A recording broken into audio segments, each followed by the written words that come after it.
My name is Alex Rivera, and I'll never forget the sound my father made when I told him I was enlisting in cyber warfare instead of infantry.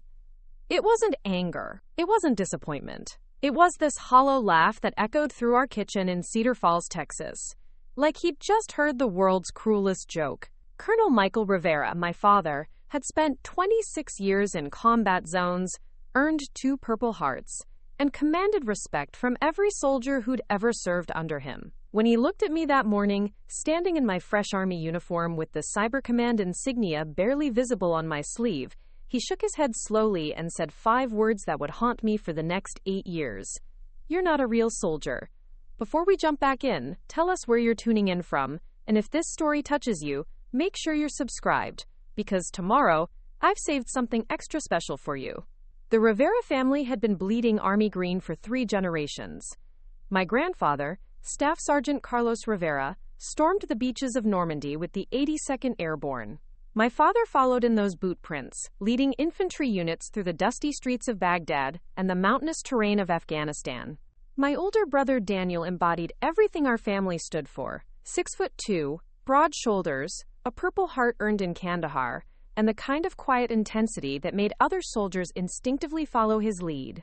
At family barbecues, neighbors would stop by just to hear war stories from the Rivera men, their voices dropping to respectful whispers when my father described firefights in Fallujah, or my brother recounted night raids in the Hindu Kush. I grew up in the shadow of Fort Braxton, where the sound of helicopters was as common as birdsong, and the sight of camouflaged Humvees rolling down Main Street felt as natural as school buses. Our house sat on Elm Street, a modest ranch-style home with white siding and a front porch that my mother Patricia kept meticulously clean. Inside, the walls told the story of military excellence. Framed photographs showed 3 generations of Rivera men in dress blues, their chests decorated with ribbons and medals that caught the morning light streaming through our living room windows. The mantle held my father's Purple Hearts, my brother's Bronze Star, and my grandfather's faded European Theater Service Medal. These weren't just decorations to our family. They were sacred artifacts that represented honor, sacrifice, and the willingness to face death for something greater than yourself. My mother worked as a civilian contractor on base, managing logistics for deployed units. She understood military life in ways that most spouses never could, having grown up as an Army brat herself. Patricia Rivera could pack a household in 4 hours, knew exactly what to say when notification officers appeared at the front door, and possessed an almost supernatural ability to remain calm during deployments. She loved us fiercely, but love in the Rivera household was measured by your willingness to serve your country with distinction. Participation trophies didn't exist in our home. Neither did participation. Daniel was everything I wasn't and everything our parents had hoped for. By age 16, he was leading our high school's JROTC program and breaking records at the regional marksmanship competitions. He read military history for pleasure, could field strip an M4 rifle blindfolded, and possessed the kind of natural leadership that made younger kids gravitate toward him like he generated his own magnetic field. During his senior year, recruiters from every branch visited our house, but Daniel had already decided: infantry, airborne, Rangers if he could make it. The path was clear, straight, and paved with family tradition. I loved my family. I respected their service. But somewhere deep in my core, I knew that charging into enemy fire with an M4 rifle wasn't my calling. While Daniel practiced tactical movements in our backyard, I was hunched over our family computer, fascinated by the invisible wars being fought in cyberspace. I read about Russian hackers infiltrating power grids, Chinese intelligence units stealing military secrets, and terrorist organizations using encrypted communications to coordinate attacks. This wasn't the romantic vision of warfare that filled our family stories. There were no heroic last stands or medals for valor under fire. But I understood intuitively that future conflicts would be won and lost in server rooms and fiber optic cables, not just on traditional battlefields. At 17, I started teaching myself programming languages. Python first, then Java, then the more esoteric skills needed for penetration testing and network security. I set up virtual machines in our basement, practicing on deliberately vulnerable systems that I'd downloaded from cybersecurity training sites. My parents assumed I was playing video games. They had no idea I was learning to think like the enemy, to find weaknesses in digital armor that protected everything from bank accounts to missile defense systems. I wasn't interested in destruction. I was obsessed with protection, with building walls that couldn't be breached by adversaries who fought with keyboards instead of bullets. The conversation that changed everything happened on a humid Tuesday evening in June. Daniel had just returned from his first deployment to Afghanistan, and our extended family had gathered for a welcome home barbecue. Uncles, cousins, and family friends filled our backyard, all of them eager to hear firsthand accounts of combat operations in Helmand Province. Daniel spoke carefully, never bragging, always deflecting praise toward his fellow soldiers. But the pride in my father's eyes was unmistakable. This was his legacy, walking and talking. Proof that the Rivera bloodline produced warriors who answered their country's call without hesitation. As the evening wound down and guests began filtering out, my father pulled me aside. We stood on the back porch, listening to the distant sound of artillery practice echoing from the base. "Alex," he said, his voice carrying the weight of expectation that had been building for 18 years. "It's time we talked about your future. Daniel's proven himself in combat. Now it's your turn to step up." I felt my stomach tighten. This conversation had been inevitable, but I'd hoped to delay it until I could find the right words, the perfect argument that would help him understand. "Dad, I want to serve. I've already talked to a recruiter." His face lit up. "Outstanding. Infantry? Cyber warfare." The silence that followed felt heavier than the Texas humidity. My father's expression shifted from excitement to confusion to something approaching disgust. "Cyber warfare? You mean sitting in an air-conditioned office staring at computer screens?" "Dad, it's more complicated than that. Modern warfare depends on information technology, communications, logistics, weapons systems. Everything runs on networks that need to be protected. And when we're deployed, cyber specialists work in forward operating bases just like infantry soldiers." He shook his head slowly. "Son, war isn't fought with keyboards. It's fought by men with rifles who are willing to look the enemy in the eye and pull the trigger. What you're describing isn't soldiering. It's a desk job with a uniform." My mother emerged from the kitchen, drawn by the tension in our voices. Daniel appeared behind her, still wearing his dress blues from the ceremony earlier that day. The three of them formed a semicircle around me, their faces reflecting various degrees of disappointment and bewilderment. "Alex," my mother said gently, "maybe you should reconsider. Your father and brother have experience in these matters. They understand what real military service looks like." Daniel's voice was quieter, but somehow more cutting. "Look, I get it. Not everyone is cut out for combat. But don't pretend that what you're describing is the same as what Dad and I do. When bullets start flying, cyber specialists are safe in their bunkers, while infantry soldiers are risking their lives."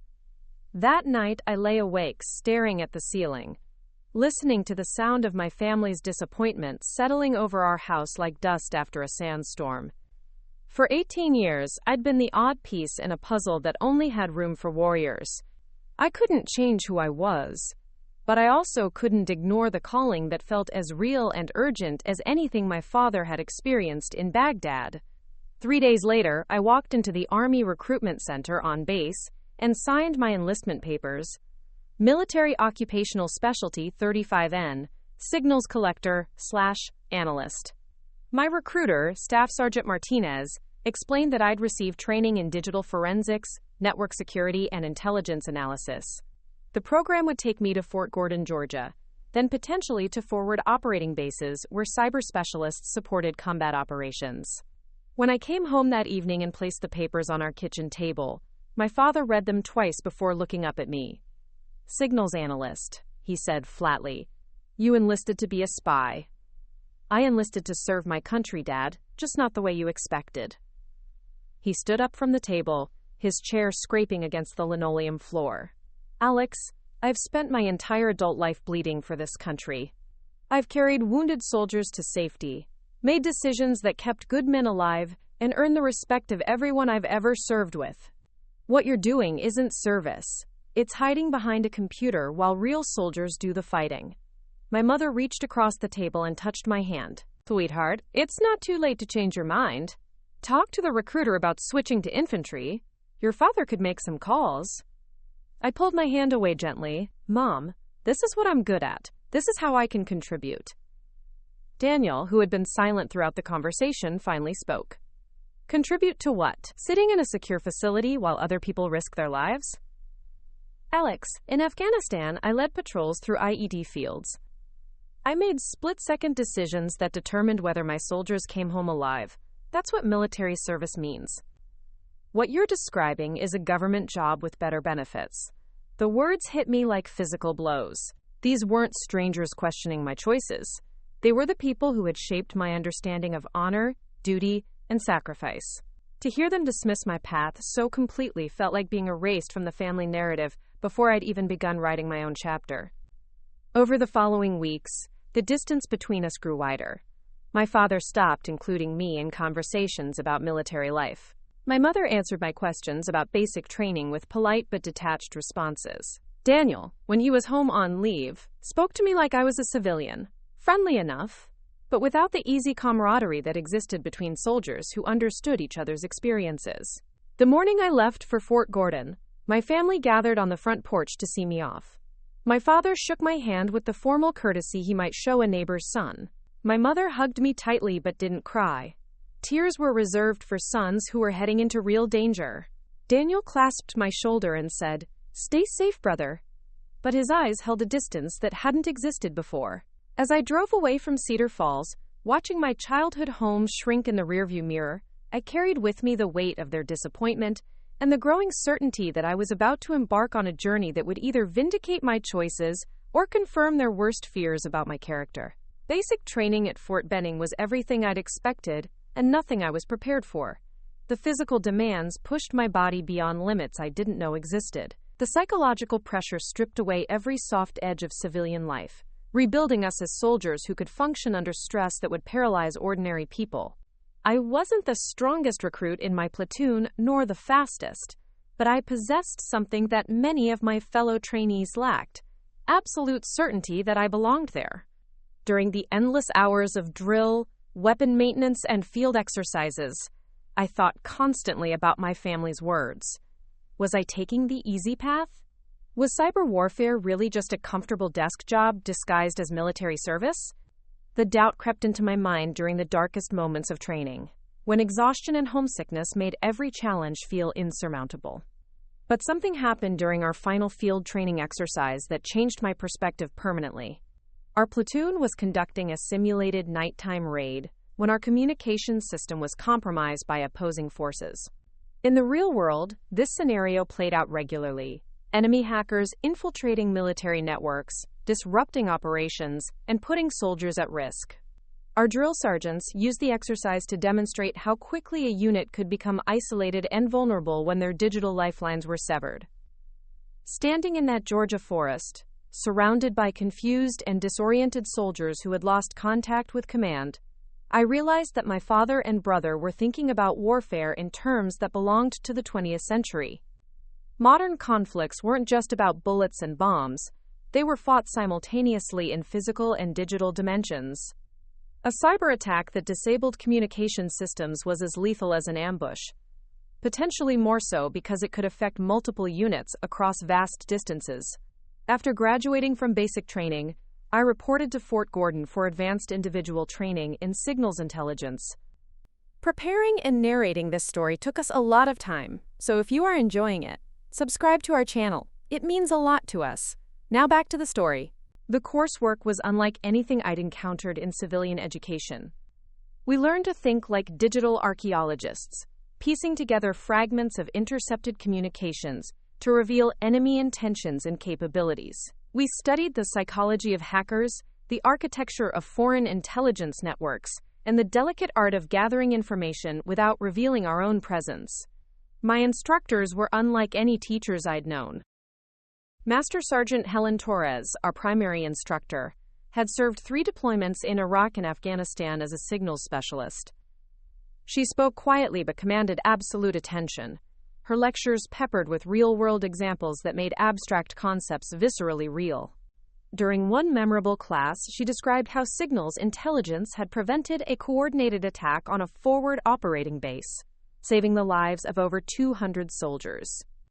The information hadn't come from a spy with a briefcase or a dramatic firefight. It had been extracted from intercepted text messages and analyzed by specialists working in a climate-controlled trailer. Warfare has evolved, Master Sergeant Torres told us during our final week of training. The enemy uses smartphones to coordinate attacks, satellite communications to move money, and encrypted networks to share intelligence. If you think cyber warfare is safe because you're not carrying a rifle, you're fundamentally misunderstanding the nature of modern conflict. When you disrupt an enemy network, you're engaging in combat. When you extract intelligence that prevents an attack, you're saving lives just as surely as a medic on a battlefield. Her words resonated with something deep in my core. This wasn't a lesser form of military service. It was a different kind of warfare that required different skills and different courage.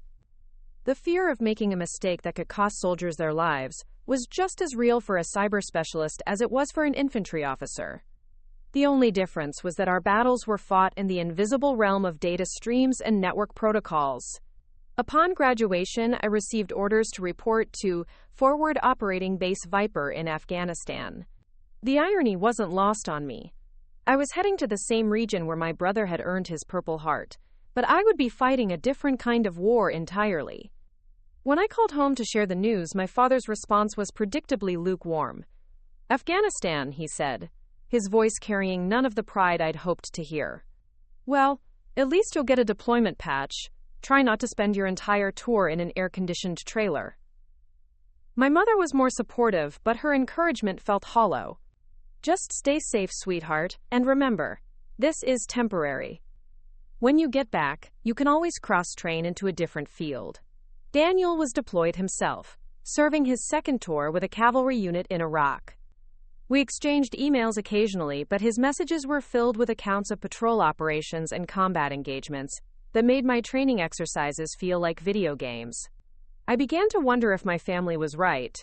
Maybe I was just playing soldier while real warriors carried the burden of actual fighting. The flight to Afghanistan took 36 hours, with stops in Germany and Kuwait that blurred together in a haze of military transports and processing centers. When I finally arrived at Forward Operating Base Viper, located in the mountainous terrain of eastern Afghanistan, I felt like I'd stepped into a different world entirely. The base was smaller than I'd expected. A collection of prefabricated buildings and hardened bunkers surrounded by high walls and guard towers. The air smelled of dust, diesel fuel, and something indefinable that I would later recognize as the scent of constant vigilance. My first assignment was to the 25th Signal Battalion, working under Captain Sarah Chen, a West Point graduate who had deployed twice to Iraq before transitioning to cyber operations. Captain Chen was everything I hoped to become, technically brilliant, tactically sound, and respected by both her peers and the infantry officers whose operations we supported. "Rivera," she said during my initial briefing, "I've read your training records. You have potential, but potential doesn't count for much out here. What matters is results. We support 6 different units operating in this sector, and every piece of intelligence we gather, every communication we intercept, and every network we protect has direct impact on soldiers in the field. Mistakes aren't academic exercises. They're catastrophes."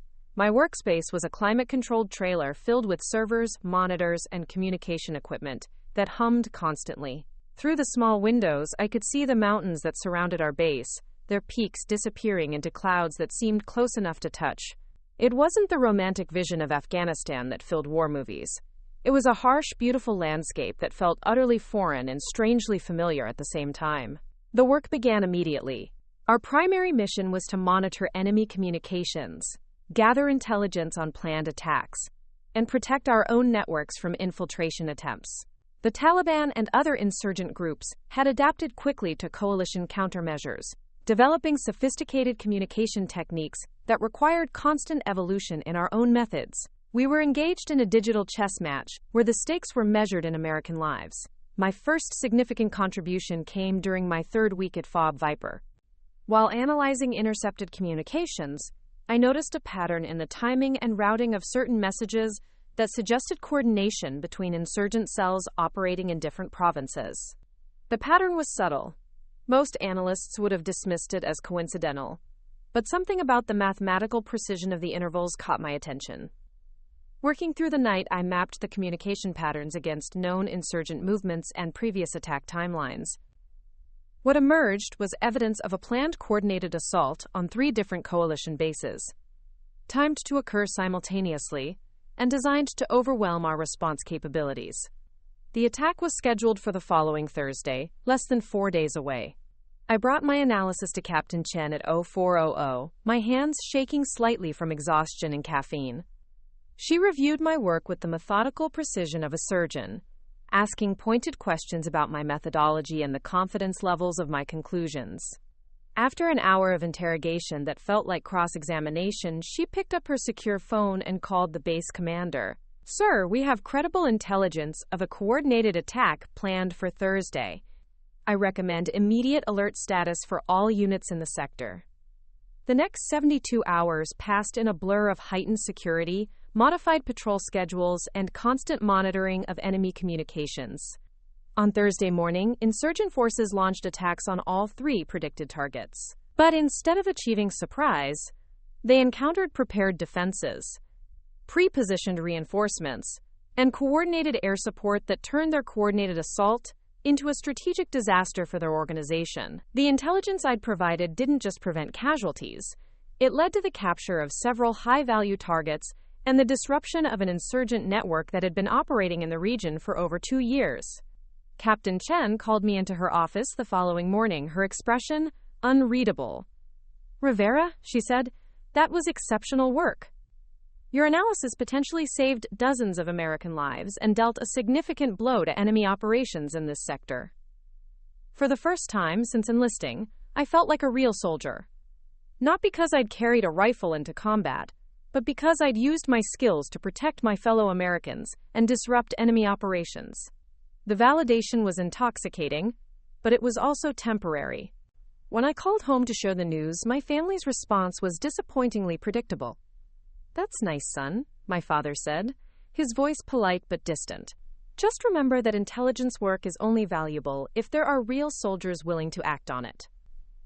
My mother was more enthusiastic, but her praise felt like the kind of encouragement she might offer for a successful school project. Daniel, reached by satellite phone during a brief lull in his own operations, was more direct in his assessment. "Alex, I'm glad you're contributing, but let's keep things in perspective. Intelligence analysts don't win wars. Infantry soldiers do. What you're doing is support, which is important, but it's not the same as carrying a rifle into combat." Their words stung because they contained just enough truth to be credible. I was providing support, not leading soldiers into battle. I was analyzing data, not making life and death decisions under fire. No matter how significant my contributions might be, they would always be invisible to the people whose opinions mattered most to me. The winter months at Forward Operating Base Viper brought a different kind of warfare, one that tested endurance rather than reflexes. The mountain passes that surrounded our position became impassable due to heavy snowfall, creating a siege-like atmosphere that affected everyone's mental state. Supply convoys arrived less frequently, morale declined, and the constant awareness of our isolation from reinforcement made every threat assessment feel more urgent and personal. During these long, dark months, my skills as a signals intelligence specialist became even more critical to our survival. The reduced visibility and difficult terrain that hampered our physical operations also limited the enemy's movement, forcing them to rely more heavily on electronic communications that I could intercept and analyze. Where summer operations had required broad intelligence gathering across multiple provinces, winter warfare demanded precise, real-time intelligence that could mean the difference between life and death for small patrols operating in treacherous conditions. My workspace in the climate-controlled trailer became a sanctuary from both the harsh weather and the growing weight of responsibility that accompanied each intelligence report.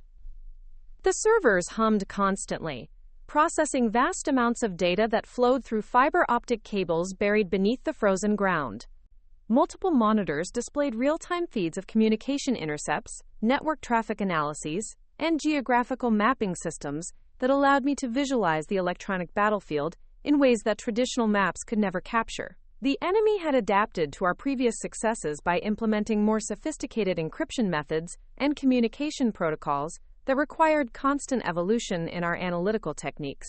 What had once been relatively straightforward signal intercepts now demanded complex mathematical analysis and pattern recognition that pushed my technical abilities to their limits. I found myself working 16-hour shifts, surviving on caffeine and adrenaline while pursuing electronic ghosts through networks that spanned multiple countries and communication platforms. Captain Chen noticed my increasingly obsessive work habits and attempted to enforce mandatory rest periods. But the nature of our mission made true downtime impossible. Enemy communications didn't pause for American sleep schedules, and critical intelligence often emerged during the early morning hours when insurgent commanders believed their conversations were less likely to be monitored.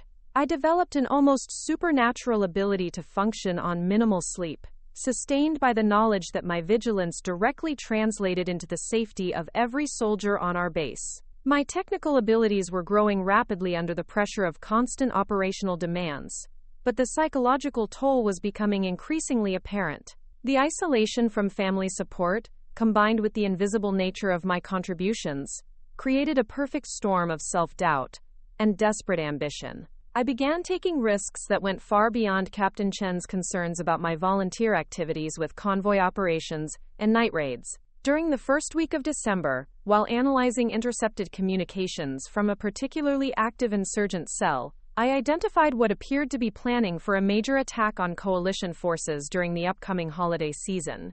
The intelligence was fragmentary and required extensive analysis to piece together a coherent picture of enemy intentions, but the potential implications were staggering. The communications suggested coordination between multiple insurgent groups and possible involvement of foreign intelligence services that could provide advanced weapons and tactical support. Rather than presenting my preliminary findings to Captain Chen for review and verification, I decided to conduct additional independent research that would either confirm or refute my hypothesis. This decision violated established protocols that required immediate reporting of potential threats, but I convinced myself that presenting incomplete intelligence could trigger unnecessary responses that might compromise our sources and methods. For 3 days, I worked in secret to develop a comprehensive analysis that would leave no room for doubt about the threat's credibility. I accessed databases that exceeded my clearance level, contacted sources through channels that bypassed normal oversight mechanisms, and employed analytical techniques that had not been approved for operational use. My behavior during this period was driven by a desperate need to produce intelligence so significant and actionable that it would finally earn the recognition and respect that had eluded me throughout my deployment. The breakthrough came during a marathon analysis session that stretched through an entire night and into the following afternoon. By correlating communication patterns with financial transactions, travel records, and weapons procurement activities, I uncovered evidence of a coordinated campaign that extended far beyond our immediate area of operations. The enemy was planning simultaneous attacks on multiple coalition bases, timed to coincide with Christmas Day when American forces would be at reduced readiness levels. The scope and sophistication of the planned operation was unlike anything we had previously encountered. Foreign intelligence services were providing training, equipment, and coordination support to local insurgent groups who had been carefully positioned over a period of months to execute attacks that would maximize both casualties and symbolic impact. The Christmas timing was specifically chosen to demoralize American forces and demonstrate the enemy's ability to strike during moments of supposed safety and celebration. When I finally presented my findings to Captain Chen, her initial reaction was a mixture of amazement and anger that reflected both the significance of the intelligence and the violations of protocol that had produced it. She spent several hours reviewing my analysis, checking my methodology, and verifying the sources I had used to construct my assessment. Her questions became increasingly pointed as she realized the extent to which I had exceeded my authority and compromised operational security in pursuit of this intelligence. "Rivera," she said finally, her voice carrying a coldness I had never heard before, "this intelligence is potentially game-changing. If your analysis is correct, we're looking at the most coordinated enemy operation since the beginning of this conflict.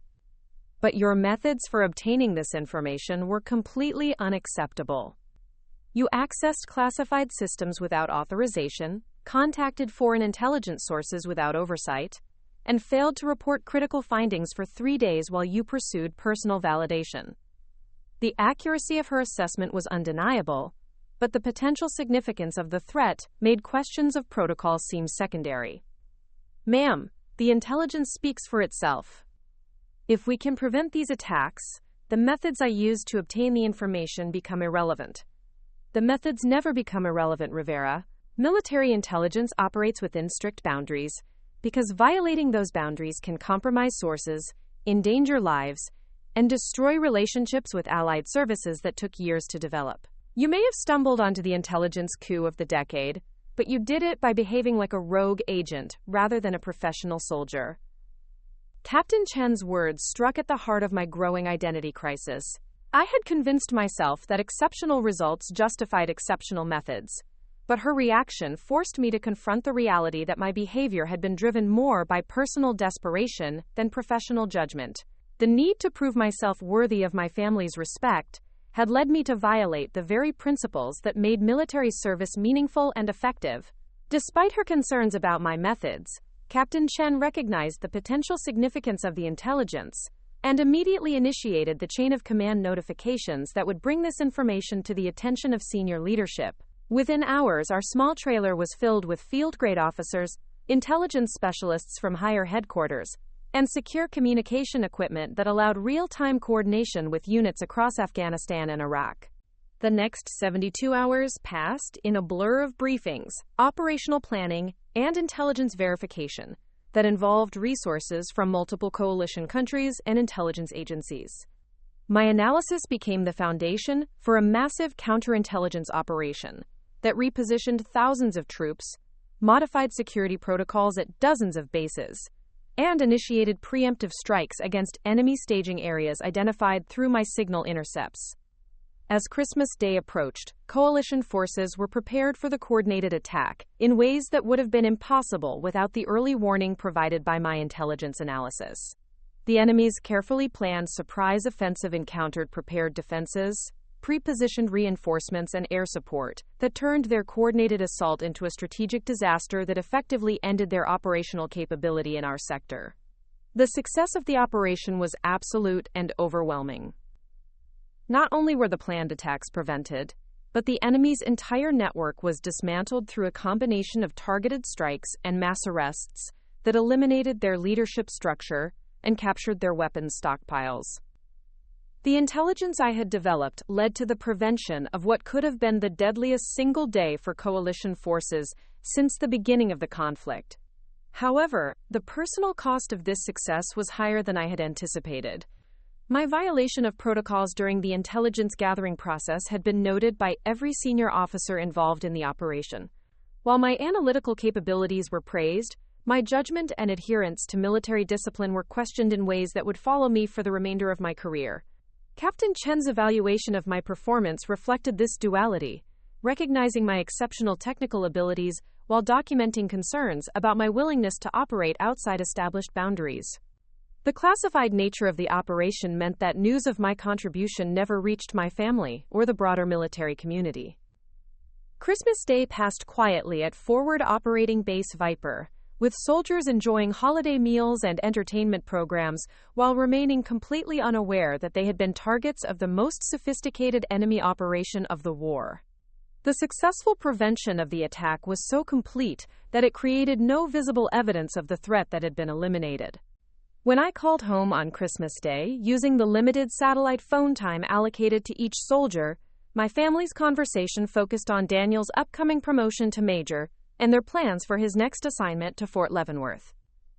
My father mentioned that several of his former colleagues had asked about my deployment, but their questions focused on whether I was staying safe rather than whether I was making meaningful contributions to the mission. Alex, my mother said during our brief conversation, your father and I are proud that you're serving, but we'll be relieved when you're back home and can think about your future. This deployment will look good on your resume when you apply for civilian jobs. The assumption that my military service was a temporary phase rather than a chosen career path reflected their continued inability to understand my commitment to signals intelligence as a professional calling. Despite the massive operation I had just enabled, despite the lives I had saved through my analysis, despite the enemy network I had helped destroy, my family still viewed my service as an extended internship rather than real military duty. My brother Daniel's response was more direct and more devastating. "Alex, I'm glad you're staying out of trouble over there. Just remember that your job is to support the real fighters, not to try to become one yourself. Stay in your lane and let the professionals handle the dangerous work." The conversation ended with polite exchanges of holiday wishes and promises to stay in touch. But I hung up the satellite phone feeling more isolated from my family than ever. The most significant intelligence operation of my career had produced no recognition from the people whose approval I most desperately wanted. In their eyes, I remained the son who had chosen the safe path, the brother who was playing soldier while real warriors carried the burden of actual combat. As my deployment wound toward its conclusion, I found myself facing a choice that would define the trajectory of my military career.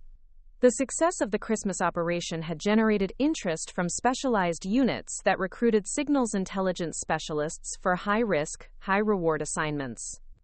Master Sergeant Torres, who had been my instructor at Fort Gordon, contacted me through secure channels to discuss opportunities with units that operated in the shadows of conventional warfare. "Rivera," she said during an encrypted video conference that took place in a secure facility I had never seen before, "your work on the Christmas operation has been noticed by people at very high levels. There are opportunities available for specialists with your analytical abilities and your willingness to operate in ambiguous situations. But these opportunities come with costs that you need to understand before making any commitments." She described a world of military service that existed parallel to conventional operations, where signals intelligence specialists worked directly with special operations forces on missions that would never be acknowledged or celebrated.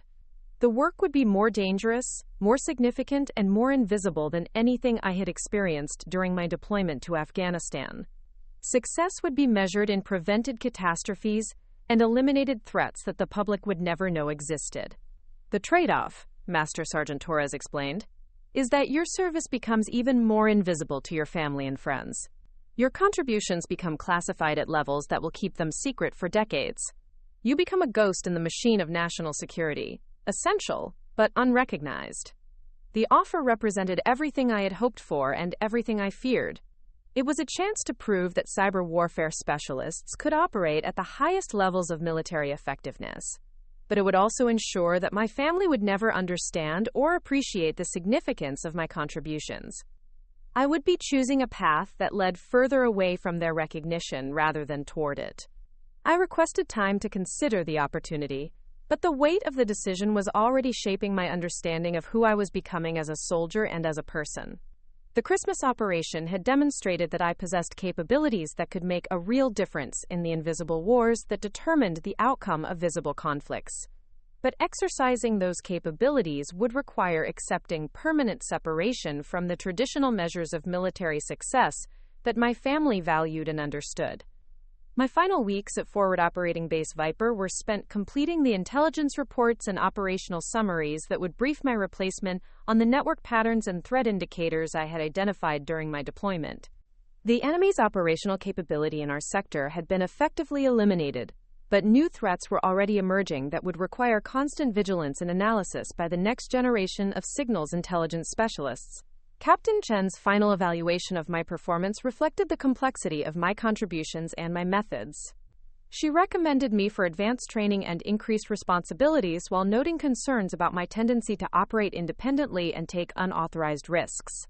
Her assessment would follow me throughout my career, influencing assignment decisions and promotion opportunities in ways that would not become apparent for years. The flight home from Afghanistan took the same 36 hours as the journey out, but the soldier who landed at Fort Campbell was fundamentally different from the one who had departed 8 months earlier.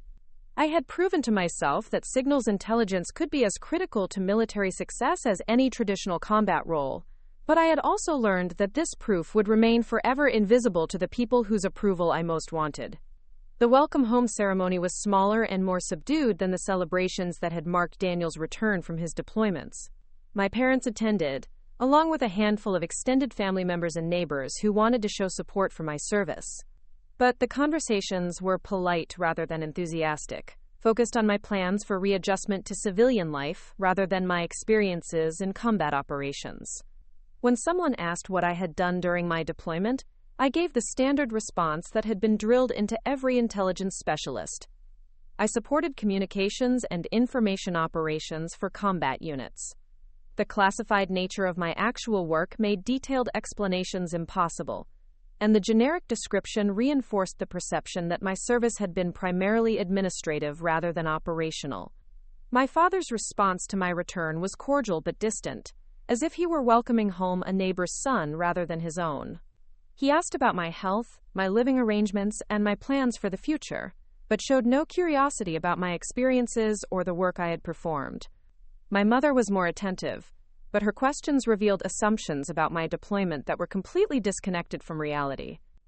"It must have been nice to work in air conditioning while your brother was dealing with the heat and dust of Iraq," she said during dinner on my second night home. "At least you were safe while you were learning valuable computer skills." The comment was not intended to be hurtful, but it demonstrated the gulf that existed between my family's perception of my service and the reality of my experiences. They had no understanding of the pressure that accompanied responsibility for other people's lives, the stress of working with incomplete information under impossible deadlines, or the weight of making analytical decisions that could determine the success or failure of military operations. Daniel's reaction to my return was more complex and more painful. He had been promoted to major during my deployment and was preparing for assignment to the Command and General Staff College at Fort Leavenworth. His career was progressing along the traditional trajectory that led to senior leadership positions, while my specialized skills were directing me toward increasingly narrow and invisible roles. "Alex," he said during a private conversation that took place while we were both helping our father with yard work, "I hope you got what you needed out of this deployment. You've done your service, proven whatever you needed to prove to yourself. Now you can focus on building a real career, maybe using some of the technical skills you've learned in a civilian job that offers better advancement opportunities." His words were well-intentioned, but they revealed his complete inability to understand that my military service was not a phase to be completed, but a calling to be pursued. In his mind, I had fulfilled my obligation to the family tradition and could now move on to more practical pursuits that would provide financial security and social status. The possibility that I might want to continue serving in increasingly specialized and demanding roles was simply incomprehensible to him. As I settled back into life at Fort Campbell and began preparing for my next assignment, I realized that my deployment to Afghanistan had changed me in ways that would never be visible to my family. I had discovered capabilities and developed skills that made me valuable to units that operated at the highest levels of military effectiveness. But these same capabilities were creating an unbridgeable distance between me and the people whose approval I had spent my entire life seeking.